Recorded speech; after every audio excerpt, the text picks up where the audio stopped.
Hey everyone, I was hoping to get this message put together sooner, but things like this unfortunately take time to set up.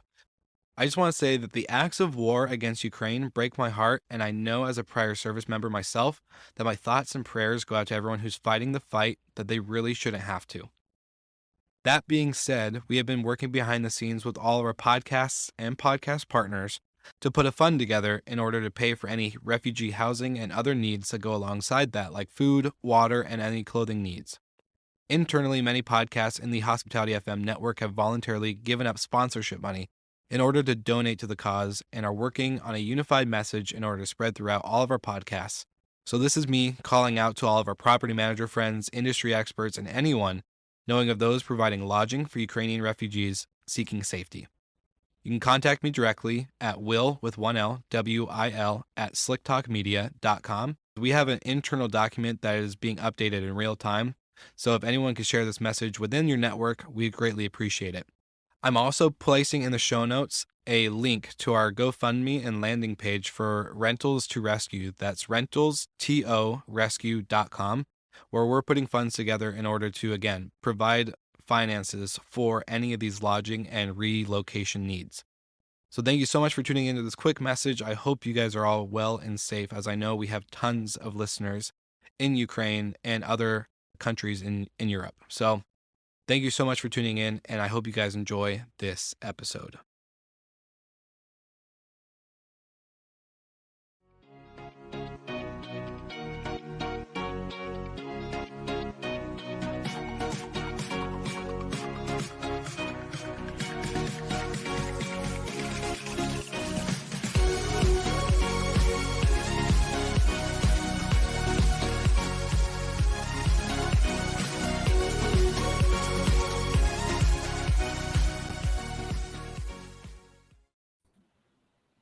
Good morning. How are we doing this fine, beautiful day? Where? There. And here's it's still rain and for the rest of the week. And I got you sunshine both sharp, coming on my face. headdress and everything. I've got like a bird nest in here. So I hope people listening, not watching today. You can see who's still in quarantine and lockdown and who's not. I know. No, it can become much worse than this. Now that was the beginning of it. All my military buddies, we were getting haircuts because we were doing barrack cuts. So we were just doing it inside our hotel rooms, and everyone's like, "How'd you get a haircut so quick?" And we were like, "No, but we didn't go get a haircut or anything. What are you talking about?" It was a good time. Perfect. Well, how's the weekend? How's the week? It's been, I love seeing you guys every Monday. It's kind of like the highlight. Starts off the week right, but we don't really talk much in between. So how was the week? Yeah, I think this spring has sprung. Not only has the weather shifted, but people are coming out of the winter thaw, and there seems to be a lot of interesting projects starting to pop up, some big opportunities right around the corner. So I think we're out of the winter melt and into the spring, and this is normal, I guess, every spring, but it's definitely a lot bigger this spring than it has been in years past. Yeah, I can feel the cool stuff is about to happen. I can feel it. It's just right around the corner. Shots, Will? Are you calling shots? I'm calling shots. We do good predictions on this show. I don't think we've been. Yeah, we haven't missed. We've been off a little, but still pretty dead on, I would say. How about you, Mr. Ross? How's everything going on in your end? On here, it looks like autumn. It's raining. It's cold. It's like 4 degrees Celsius. So different. Really bad haircut. So no, all amazing. No, it's everything is still locked down in here. Not much is open. But besides this, we're all good. Actually, it's if you look at the company, that's the most important. We do good. We just make amazing stuff. We're just launching some cool, nice plan for travel recovery soon. So I give you a tease in here. So we're launching something nice there, and some nice events this week. Some things we're planning. So we'll talk about it during the disruption report.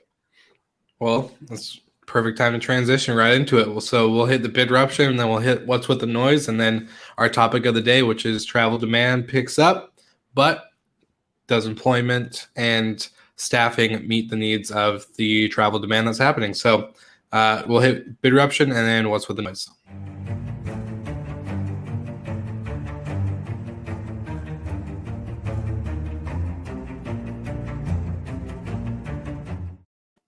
Yeah, this week we're going to pick a startup, which actually is the most difficult to explain. Actually, it's Trips Community. They're the peer-to-peer booking platform. They also started by selling their first NFT as a booking. We'll ask Golden soon to explain it a bit more. But actually, so you could buy a digital asset, which gives a value for a booking for a stay of an Ibiza villa. So I try to understand it a bit, the journey and how it works. For me, it's still a bit challenging. I do believe that cryptocurrencies, blockchain is the future. I do doubt, but I'm not sure how it would really convert into travel. He saw some initiatives there, but really that you're owning kind of a digital asset which gives some value, and the way it's working and the way it's redeemed, I'm not sure. Maybe in a few years when things becomes easier to manage everything. Might be. I think still that you have the thought that you could put your cryptocurrencies on a USB stick, and the concern or being afraid that my daughter take the USB stick and overwriting the files and putting her presentation on it still a bit scares me. So I tried in the past to buy some Bitcoins. I sold them too early. So maybe I should step away from that part and focus more instead of Bitcoins on Bidroom. I think that will be the best. So, but again, the startup of the week is Trips Community. Luca de Giglio, if I pronounce it well. He also did a podcast with I Meet Hotel with Christian last week. So if you want to learn more about it, listen to the I Meet Hotel podcast with them. They're going to explain how it works and also together with Christian. So that's the startup of the week. Then we do events. There's quite some nice things this week, actually. Wednesday will be the Skift conference, so subscription loyalty. Talk together with Amy from Suora. We just talk about how to reduce churn, how to increase, of course, your members, how to keep them happy, and much more stuff. So really nice. So I recommend you to listen and tune in Wednesday on the Skift conference. Thursday, we have the I Meet Hotel North America destination one. With an amazing host. You might heard about him. Will Slick is going to be the host as well, and I'm speaking there as well. So going to be super fun. Wednesday morning, I do a presentation for the Innovation School in Berlin. So just want to be always share my knowledge with students. Always nice to do. And yes, another one on Thursday. It's Earth Day. So what we're going to do with people from the team, we're going to plant trees. So we're going to plant 30 trees actually in the zoo of Krakow. Actually for Earth Day. So it will be a nice happening and to see some colleagues as well. So we'll do something back for the nature. So we're going to plant some trees. So you might see our social media with some photos how I just digging and putting in a tree in the ground. Go back. I'm just thinking about this cryptocurrency part. I think if we're moving to the grandma, and then I don't know if your grandma Golden has some Bitcoins or some coins left, but you can explain more. It's also nice to mention that Coinbase actually, where you can trade some coins, it's not a startup anymore in my opinion, if they're worth 100 billion. So there seems to be pretty interesting in managing those coins. So they did quite well. I read a story about the guy who invested 300K in Coinbase some years ago, turned it into 2.4 billion. So he did a quite nice job there. But again, I'm not sure. Maybe we should do a different episode once about cryptocurrencies, but I'm more than happy to move to Golden, where you want to explain hopefully more.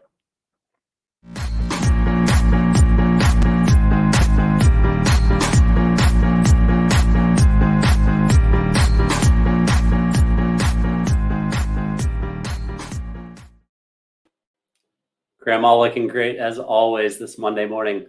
I don't know how I got appointed the resident cryptocurrency expert. Will is probably 10 years younger and more hip than we are, Michael. So maybe Will can come on and explain it a little bit better to us. Definitely understand crypto a little bit better than NFT, but that's a whole nother topic. Anyway, a couple weeks ago, I spoke with a few folks at the Breezeway Elevate conference, and the topic was specialization. This is really a key economic argument that when people specialize, then more productivity happens, which is ultimately good for everybody. And something that came out this week kind of highlights how Marriott is thinking about specialization. Some companies are looking at how do we get our room service better, or how do we get people to order from our dining room? Marriott takes another stance that says, hey, we aren't the experts at food delivery. Let's partner with experts that are. And this is what is going to make travel that much better in the coming years, of forcing major chains to use and leverage relatively new technologies, like Uber, not exactly the newest, but letting people specialize. And when you let companies specialize, then everybody can ultimately have a better tech stack, a better guest experience, a better profit margins even. So certainly wanted to highlight how specialization is key and crucial to the future of travel, especially travel tech. And in typical fashion, Marriott's leading the way there. I just hooked up my Marriott Bonvoy and Uber Eats account together. When I saw this article as I was putting it together, I was like, you know what? I'm going to be traveling a little bit, so might as well earn some more points because, you know me, I'm a big Marriott Bonvoy fan. So it's pretty cool, and I love the whole point of specialization. You're hitting the nail on the head with partnerships. Well, actually, it's interesting because Bidroom launched a partnership with Uber Eats, I think, almost a year ago. Actually, when we're connecting, Uber Eats also with hotels. So for sure, Marriott's following us and see what we're planning to. But it's interesting to see actually that it does make a lot of sense, right? You see hotels, they want to create some extra income or have some extra service or experience. So it does make sense. We just did it. We connect hotels with them directly. Now you see Marriott moving this direction. We talked about, I think, last time about this room service or this moving into partnership. So I think we predict this one as well. Something like this, isn't it? Connecting with the food delivery. So yeah, I think the challenge is it's easy to get food delivery to the hotel, but then can they get it all the way to your door? Yeah. So that's my question on this partnership. Some hotels, it's a lot easier. Garden style hotels, super easy. Yeah. High rises, especially key protected elevators, much harder. So hopefully they can figure that out. That certainly can help replace the room service concept. If you're tired after a long day of travel and you just took a shower, you don't want to have to throw on shoes again and go downstairs to pick up your food. So that sounds so lazy. It's not that hard. You can pretty much. But see, I think we've all been there. And the one thing I really struggle though with this food delivery concept is great. But when I was on even on COVID orders, we were living in hotels and I would do Grubhub, Uber Eats, whatever was in the area that we were at. And the food just was not I was probably disappointed with the food most often because it either took way too long to get there. And by the time it got there, it was cold, soggy, whatever, who knows, just not. And I hate, I was exhausted of eating out of plastic or cardboard to-go boxes because that's all we ate out of. I just want a real plate for once. And so I'm struggling with the idea that, I don't know, the quality, if it's going to be something that continues to really ride, I want the quality to be a lot better in my head. Well, I've got the feeling that in the past, because I often use the Uber Eats, especially when I'm in the center, but then before it was quite okay. What I see recently, there's including multiple routes, multiple people before me, and then indeed the food arrives in cold. So let's see. Still, I do believe when it's going to be seamless and in front of your door, then it's called room service, right? Otherwise, it's still you have to go downstairs in your flip flops and your underwear. So hopefully if it will be seamless and works well, I think it will be a nice way. And in the end, you might see hotels who just normally might lose customers who go out of the hotel. They might spend more time in their hotel. So it doesn't have to be too bad. But Will, what is your opinion about cryptos, by the way, before we forget to ask you? I don't have a real solid opinion. I struggle to understand it. I just because you're using real American or whatever type of currency, whether it's the US dollar or euros or anything like that, you're using that money to then buy this. And I guess stocks, but I don't know. I struggle with it. I just don't. I think it's going to stay. It's not going to leave. It's not going to be something that goes away. But NFTs and all that stuff does throw me for a loop, because like, why would I pay for a virtual asset when I can just go buy a real asset that makes real cash flow or has anything like that? So I think crypto is here to stay. I think we need to be more, like, not educated. I just think there's a lot to learn on it. And so I need to be more educated.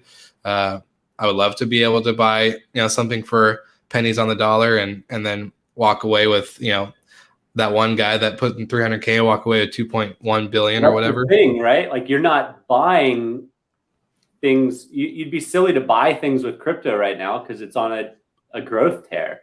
Yeah. So like the first purchase of using a Bitcoin was some pizza in San Francisco, and it cost them 2 or 3 Bitcoins. Well, that pizza cost $150,000, and that was only 8 or 9 years ago. So I'm not going to book my travel using Bitcoin just yet, right? Like, I think it needs to level off and have some sort of standardization. And really, the argument comes down to another economics term, like, do you believe in a gold standard or some sort of standard pegged to an asset, which Bitcoin could be? Or do you believe in fiat, which is inflation, right? So it really depends on your school of economics. I'm more of an Austrian economist mindset that fixed capital or fixed assets is probably better than forever inflation. But I think you kind of see a breakaway between people who are Bitcoin believers being more hard asset or gold standard type of folks versus fiat economists. Yeah. It's a good topic. I definitely think we could do a whole episode on it. Or at That's least not today's topic. Yeah, I know. I was gonna say, but at least bring in somebody that maybe does understand it a little bit better to give us better context for audience members. Might be good. Yeah, having we got some people live right now. So for today's topic, though, so I'm trying to figure out who sent the article, but I think it was Golden. Sent an article about travel demand has obviously spiked, but a lot of the working, I guess the workforce for hospitality, whether it's restaurants, hotels, whatever, any type of hospitality business that involves travel or staycations or some kind of, dining experience is struggling to keep up because a lot of people haven't returned after being laid off or furloughed. And, that's going to create some friction as the travel and demand is heightened because we are no longer going to be able to offer that experience at the level of normalcy, pre-COVID. So I'm curious to hear your guys' thoughts, and I see Golden's wheels turning. So I want to hear your first initial thought and what current, or I guess current, future state of where you think is going to happen, if you have any kind of inclination of where this is going to go. Yeah, I mean, I don't think anybody can realistically say we onboard somebody to full capacity as a full-time employee in 2 weeks, right? That's just not the learning curve for a full-time position is probably 2 or 3 months, right? Yeah. And the challenge that everyone's facing right now is, unemployment in April of 2020 in the US at least was 14.7%. Now it's under 7%. And so unemployment's been cut in half since the worst of the pandemic, which means a lot of people are back to work, but are they fully trained? Because travel and tourism is roaring back, and it's going to be a challenge to make sure everybody is ramped up and on the same page and talking the same language. At Noise, we've hired probably 10 people in the last 2 or 3 months, and there's certainly a growing and then stabilizing and then growing and stabilizing effect, making sure everyone is up to speed on how the company works and who does what and what goes where. So I would expect actually, a little bit of bumps in the road for tourism the first the next couple months. And there was an article in Skift last week also about the kayak hotel and how during its launch, there were some challenges that they ran into. But at the same time, every hotel that launches runs into things. That's why you have some sort of experiment period or early access or beta before you're fully open. So yeah, I think there's always going to be kinks to work out, and it's just up to the leaders of these travel companies to make sure everyone has a good experience, because that's what it's all about. Well, how many people do you think actually are returning to the industry after being laid off or furloughed? How many people do you think found a different industry because of that high? We know this industry is a high demand service. It's a 24/7 business. But for most people, you have night audit. You got some, other than a restaurant, some restaurant and bars close at 2, maybe 3 p.m. a.m. So it's a high demand, I wouldn't say stress, but in the moment it could be a high stress job. So I'm just kind of curious how many people from that furlough list or unemployment list just went to Amazon or went to do something else, because that's a real question. They just bought a couple 1,000 acres where I'm at and are building another factory for a distribution, even though I'm just an hour from Seattle. So how many people is that going to employ that were currently at restaurants or cafes or hotels? Probably a lot. I think so. If you just know it takes so long, for sure some people just moved. Okay, in this case, I just have to get a job, right? And they're moving indeed to, could be transportation or e-commerce or whatever, and they're not coming back probably, most likely. And maybe a few, but it will be a really small percentage, which means you have a complete new generation and new people in the hotels, right? So maybe also different experience, because the people those people were unemployed before and they're looking for a job, and they just might now work in a restaurant, or they might work in a hotel where they never did before, but they need people soon, and they might use a course on hotel.school or somewhere else. But in that case, there will be the experience is missing. So I think it will be challenging for sure. Yeah, I mean, I don't know where you guys are at, if restaurants are back in full swing, but where I live, there's in-person dining, inside, outside, whatever. The thing that's clearly different now is there's fewer waiters than there were in February 2020. The service is slower. I think we all kind of understand why, but it doesn't lend itself to the best experience. Well, and I can't say we, but I don't think that restaurants, they've been so focused on curbside pickup or delivery with Uber Eats, Grubhub, whatever partnership they form, or in-house.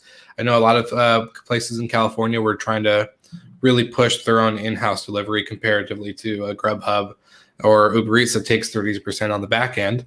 But now with the in-person and those portals or those streams still being very active, trying to hybrid, they're trying to balance the two. And again, I think, like you said, obviously that makes it where some kitchens might stay open, right? They still did some delivery, but if you're looking at the waiters and everything, there was no work. And here in the Netherlands or most places in Europe, all restaurants are still closed, even the outside, and even the terrace. So it is completely closed. And these are also the ones who has often the flexible contract, if you look at the waiters.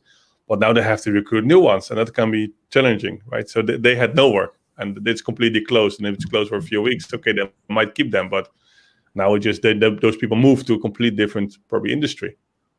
And then you look at what governments are doing in helping unemployment, could also, on the flip side of that, discourage people to go back to work. Yeah. So depending on the wage levels that they're at. So that adds a whole nother wrinkle that could disincentivize some trained professionals to get back in the mix. Yeah, for sure. And in the I don't know if it was our first episode or our second one where we talked about COVIDpreneurs, where the people that did get laid off or furloughed that had a side hustle or thought of a side hustle but never executed on. Now they're getting the unemployment, which probably outweighed, if they're in the U.S., outweighed their previous salaries or weekly pay, and now have the time to actually execute. We saw a huge increase of businesses being filed to be opened. I want to know if the stat. I definitely am going to look it up after. How many are closed or still open? I want to see if that stat, because that could play a big factor, because there was a couple 100,000 above normal of openings and filings of businesses. So it'll be interesting to see how that plays out. But that's one stat I've been thinking about personally. Well, I discussed with Christian just right before we had some recording as well for our I Meet Hotel podcast, and we talked about travel startups, right? And it's a lot of people has their idea. They might give them this less push to start something. You might have people now who start something because they were kind of forced, right? So do they really have, not sure, do they really have this motivation, enthusiasm, passion, etc.? What maybe other entrepreneurs should have? I don't know. Something I don't know. We have to see how many will survive, but some of them was just a solution for a problem which they had, and it might not be a long solution, or might be a try because they had nothing to lose. So let's see. We talked about it, many startups in the past, and we projected many correctly, and if they're mentioned in our episode, they become successful after. But I'm really curious if you really see the COVIDpreneurs, which they really start something because they had to, because they're kind of almost forced. Let's see. Let's see what will be left from that. Yeah. So I guess since at the show we seem to do a lot of predictions and guesstimates, I want to get each of you this question. In the next 6 to 8 months, do you think that the travel boom will be over? It will be such a big boom that a lot of businesses will actually crumble because of it. They don't have the employees or the training or the staff. Or do you think within the 6 to 8 months that this will be the time that restaurants, hotels, whatever hospitality company will slowly build up in order to meet that demand that is predicted to happen? I would say it depends on where you are. So the places that are open are making, I spoke with one manager who's like, our ADR in 2019 was $150. Now it's $500, same properties. So in locations that are open and people are comfortable traveling and there's fewer restrictions, they're going to kill it. They're going to do so well. But in countries or states or regions that are still very, very shut, it could permanently damage hospitality long term. And to boldly predict the next 6 to 9 months, I think travel is going to be back in a very, very big way. But if you still have to wear masks in New York but not in Florida, or you still have to eat outside in New York and not Texas, then people are probably going to prefer going to Florida or Texas. And so it's the way people regulate is going to have a direct impact on employment, on success of small businesses. And now is kind of time that they have to start looking at how to get things right. Ross, thoughts? Oh, and I think in the year 6 months, I don't know. It depends, of course, how the situation country by country vaccinations. My concern is a bit that they might open a few things again. They say maybe in the Netherlands we might open outside again for some terrace, and you can have a drink in there. But yeah, they will not be surprised if a few weeks later, it happened in the past, a few weeks later, they're closing again. So the end, it make the problem even worse, because then you have to recruit people quickly, and then you have to lay off them again and search again. The end, people don't even want to start working in the industry anymore, because they think, okay, what is the certainty that I have? What is the security I have? So yeah, if I'm thinking Europe, I think in 6 to 8 months, things starting again, in my opinion, because if you see the expectations after summer, around summer, most of the people should have their, maybe even the second vaccination in some places. And So I think this year is just still a year in between. And then we're moving already into winter again, which looks like in here outside as well, but it looks go into winter again. So to be honest, this season quite will be limited, in my opinion. So I think restaurants, hotels try to make some money and to see what they can do with as less people as possible. You see city destinations might even sacrifice more because and I think that the countryside, the resorts and everything outside do well. I know people, for example, they have hotels in Switzerland, for example, in the middle of nowhere. They have the best season ever because they have a hotel which can be open, including restaurant facilities, and they're fully booked, sky-high prices. And the opposite, you have hotels in other places which can be open, city centers, or they have restaurants which just a restaurant can be open as well. So you can see, and I think if you're looking at the people become more rich, you see that the people who were rich, they become more rich during these days. And I think also, there's also maybe another discussion, but you see that in some places, people really you said 500 euro per night instead of 120 per night. So some places, vacation rental, nice villas, and they have the best season ever. But you see other places, they have difficulties to survive. So I think the contrast is enormously. Yeah, no, that's true. Well, and then also you think about Airbnb, Brian Chesky coming out and saying, that they're not going to be able to even meet the demand. There's not enough hosts. There's not enough property managers on the platform. So I don't know, something like that tells you that these property managers, in my opinion, like as a property manager, like we need to start getting more properties like tomorrow or yesterday. But is it not weird? Because you can see in here that the hotels has to be closed, vacation rental can stay open, apartment. So it's a bit, I don't know. Yeah, I do get it at some point because, of course, the risk in a hotel is meeting much more people is higher.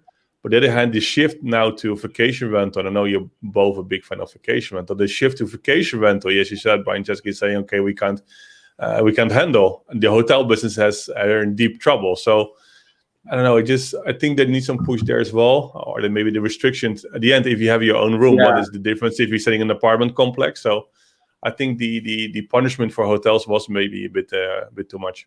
Yeah, and a perfect example of that is in the UK.